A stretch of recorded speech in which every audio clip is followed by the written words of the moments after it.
And welcome everyone to game number 2 of the MSL Code S Grand Finals.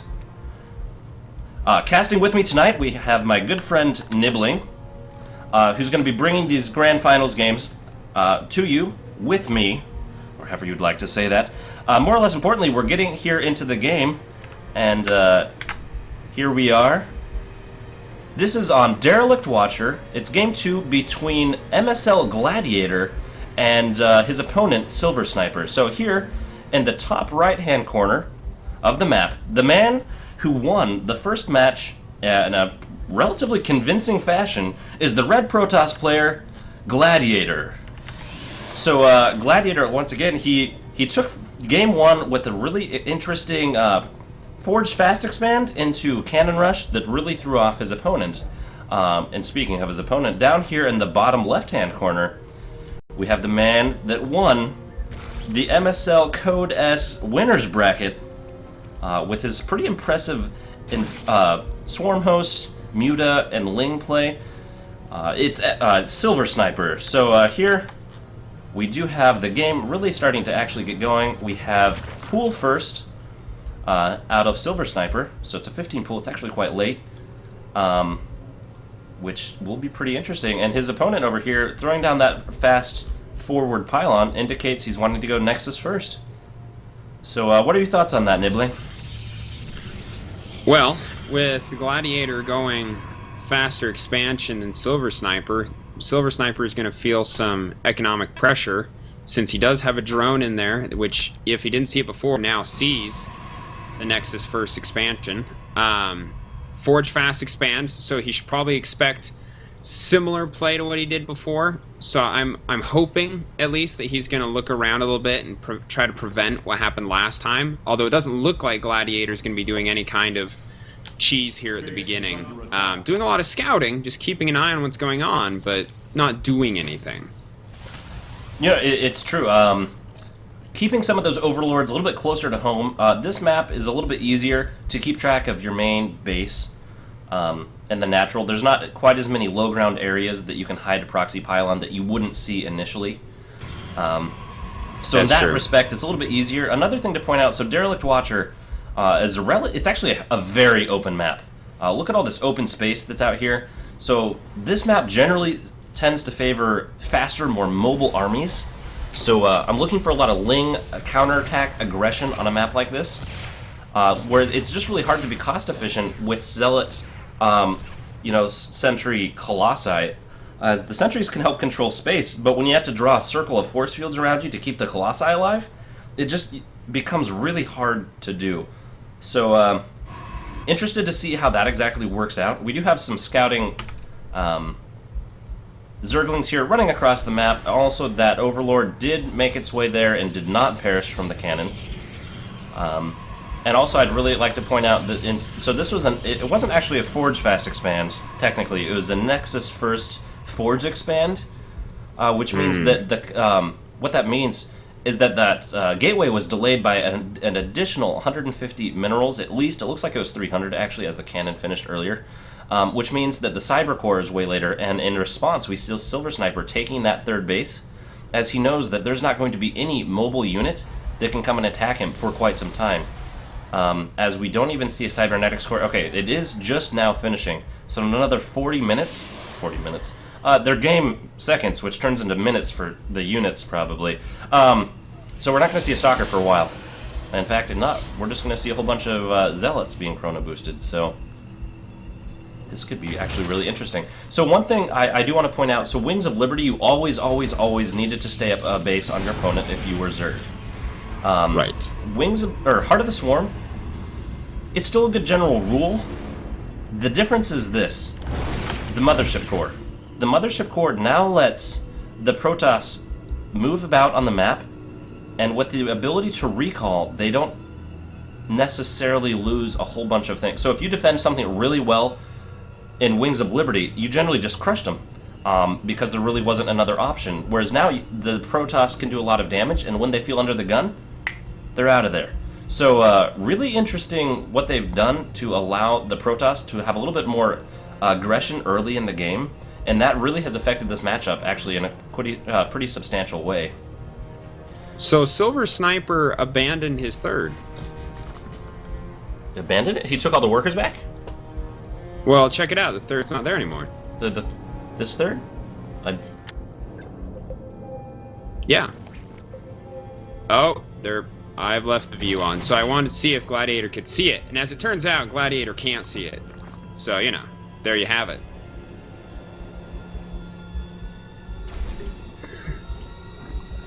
Well, and he saw an Overlord come from that platform too, so... There it is, Queen running away. Oh, wow.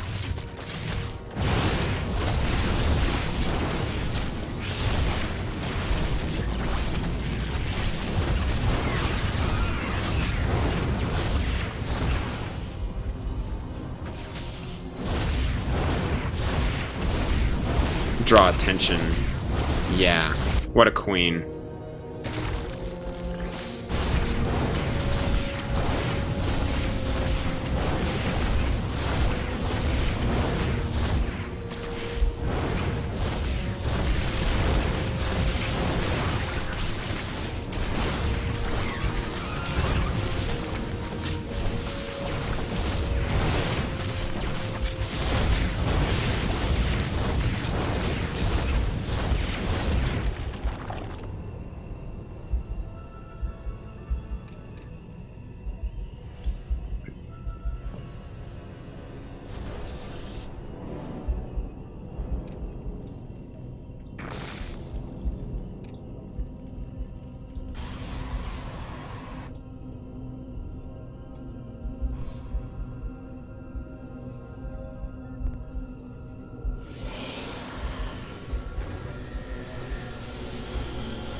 So, Void Ray against Zerg player can actually, in my opinion, be quite effective because a lot of Zerg players, as we're seeing an example with SilverSnyper, go for early game, which involves, honestly, a lot of ground anti-ground. You got Roach, you got Zergling, you have some Hydra, but without good creep spread, can't really effectively battle Void Ray. So, Void Rays are a good way to add some punch behind a Zealot shield. It gives them a couple seconds to build up charge, and all of a sudden, everything's melting. I think this is a really good move. Wings of Liberty or Heart of the Swarm, really.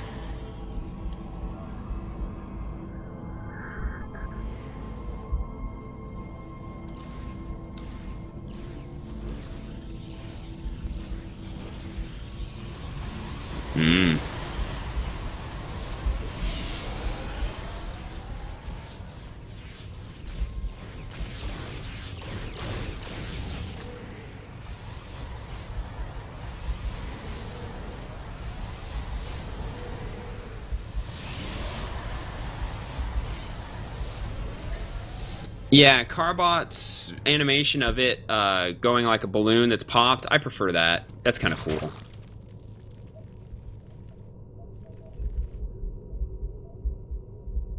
That's a fact.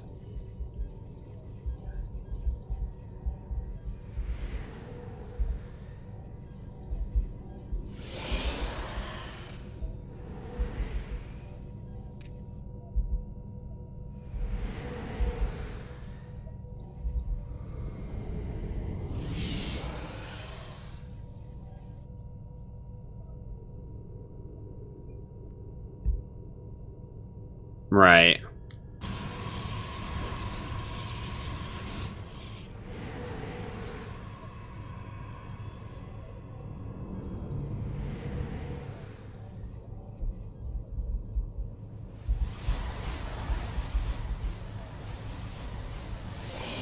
Yeah. It's true. I'm sad for SilverSnyper. This observer's been spying on his low-tech army chilling there the whole time. He had no clue. And now all of his overlords are being hunted down.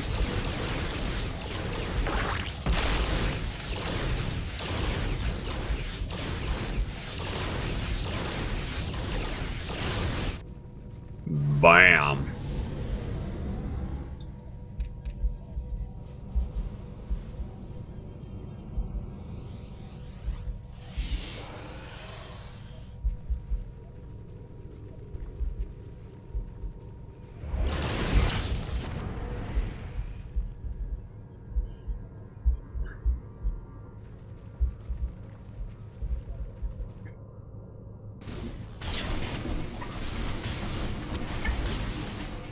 Oh, and I think on this map it was a perfect choice. Their speed and their ability to shoot while moving makes them a good choice for a large open map, as you mentioned earlier, that we're playing on.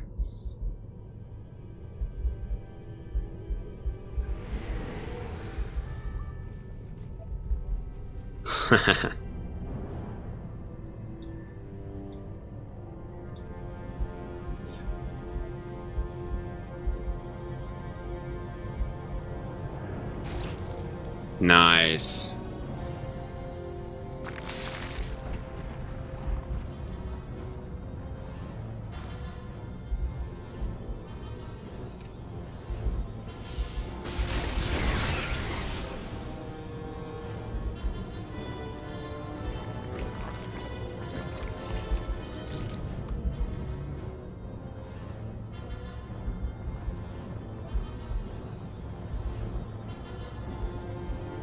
That's a fact. No, they need to keep a line moving forward. That's what they do good.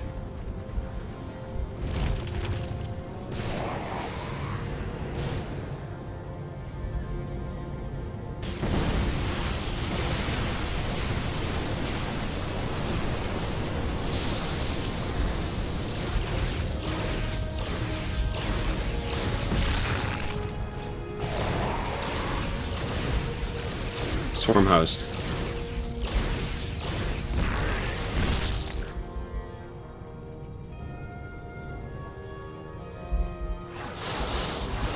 Yes, agreed. Right. Well, and the locust's about to die. Force fields. Yeah, pull back. Good idea.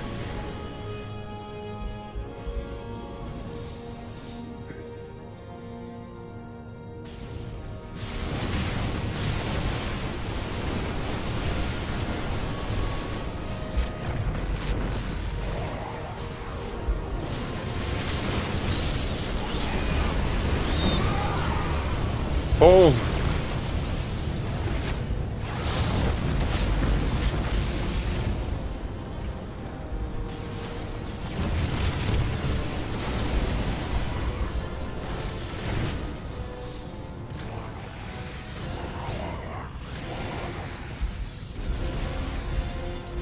Oh yeah, that'd be awesome. Because, yeah, just that extra distance even from the swarm host to the ramp, it would make a huge difference in response time. Of course, now, yeah, the battle's moving. Interesting.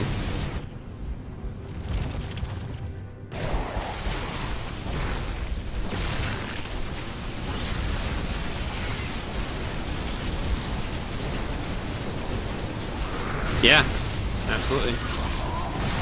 Oh no. Place to go. Oh boy.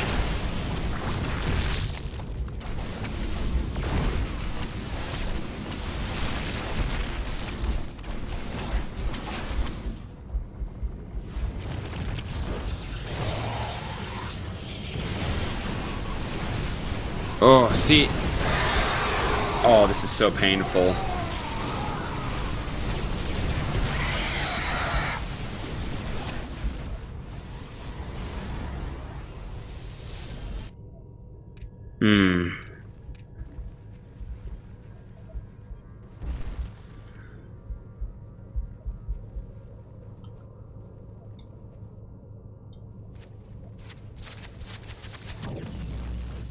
Oh, heavens, no. He's got 7 swarm hosts, and looks like there might be more on the way, and already almost completely maxed out on food, which, you know, being 4-base Zerg has its advantages.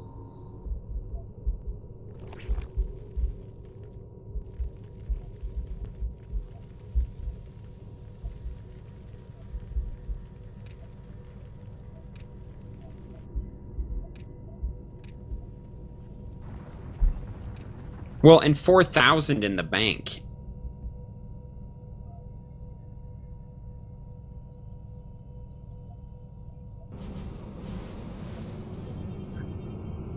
Mm-hmm.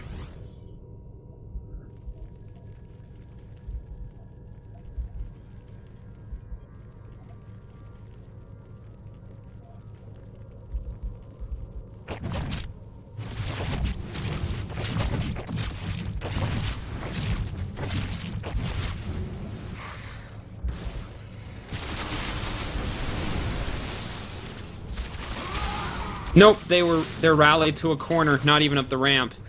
Miss micro for the fail.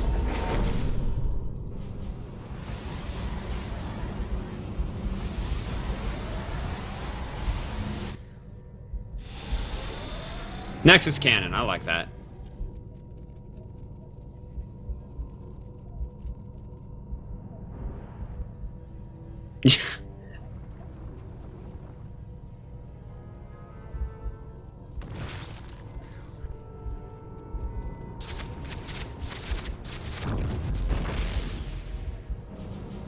Yeah, that was a good move on SilverSnyper.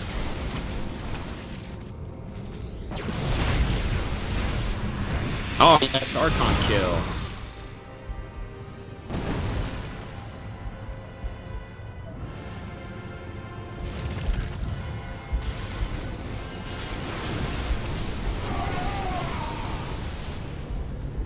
It's true. Well, and the unit's lost.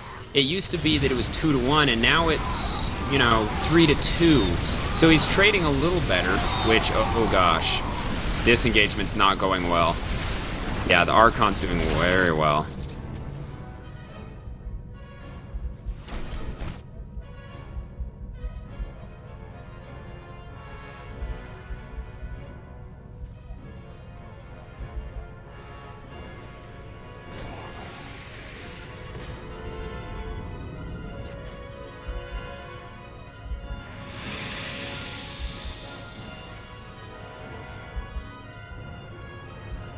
Yeah, agreed.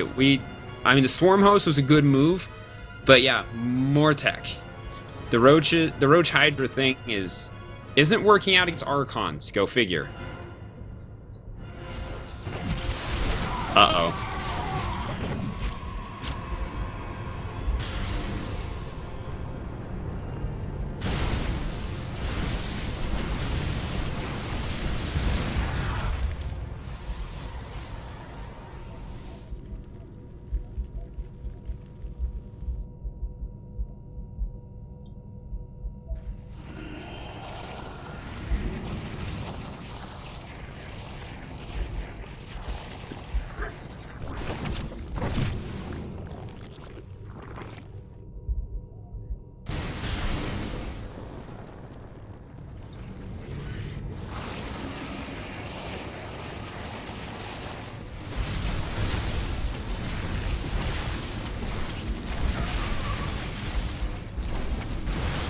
Yeah, this is not looking good. Those Vipers need to participate, because if we can pull the Colossi forward, this could actually go okay with a low-tech army, but it needs to be now. Yeah. Brilliant.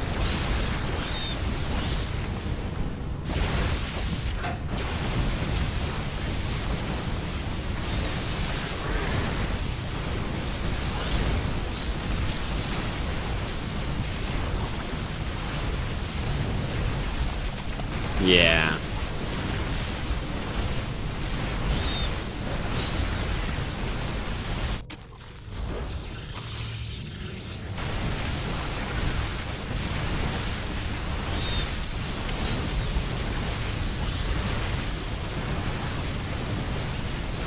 Oh, yeah.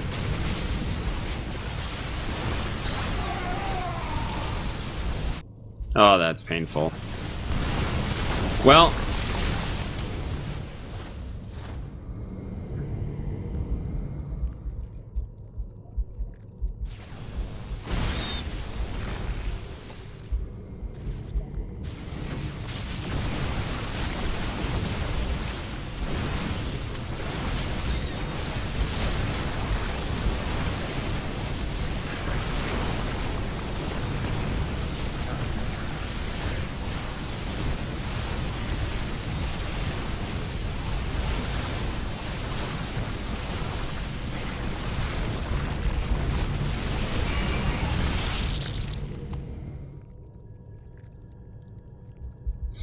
oh yeah, that would have been a whole difference. And the Miss Micro, unfortunately, there at the base of the natural into the corner, there was 2 waves of Locust that didn't do anything. It was just kind of saddening.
Yeah, so...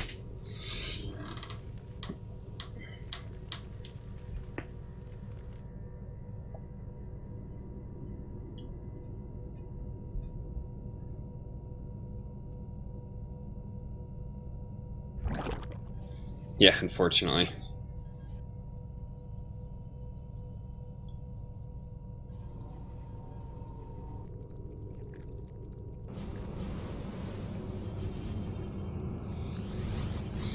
Probably not. I mean, the food difference here, but maxed out to 53, that's just... Yeah, and now it's even bases, so I really don't see this going any other way. And the saddest part is that it could have been fairly easily prevented with Xel'Naga control. You'll notice that there is, check it, a probe on one tower and a probe on the other. And they have been there since probably the 6-minute mark.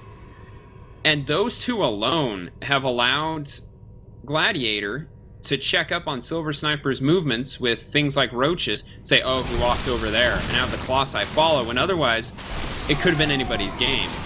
Like, he was outmapped, literally.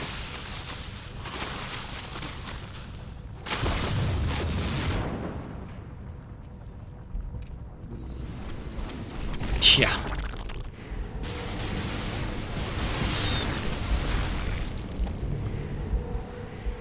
Yes. Mm-hmm.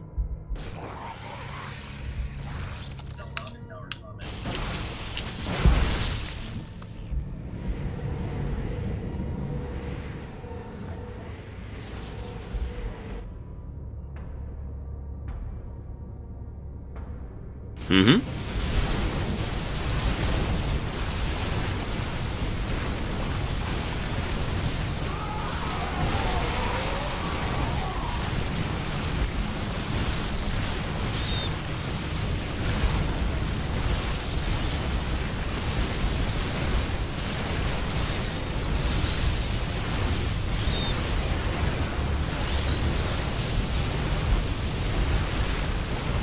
Oh, I will too. That'd be pretty awesome.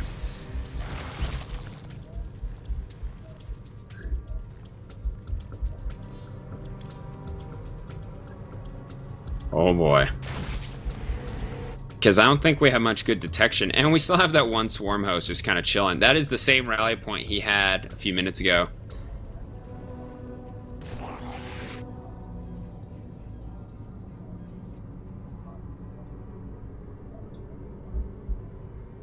Oh, good choice, I think.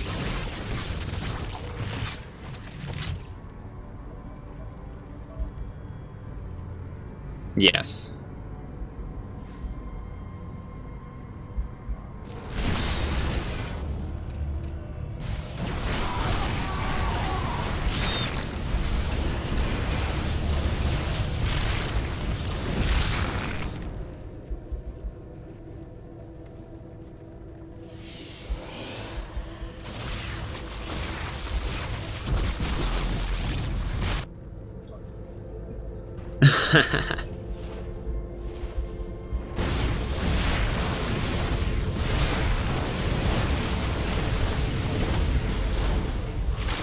Oh, yeah, absolutely.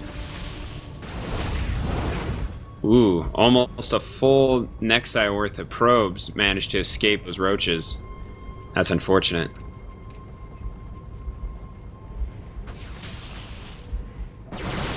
Oh! Ouch.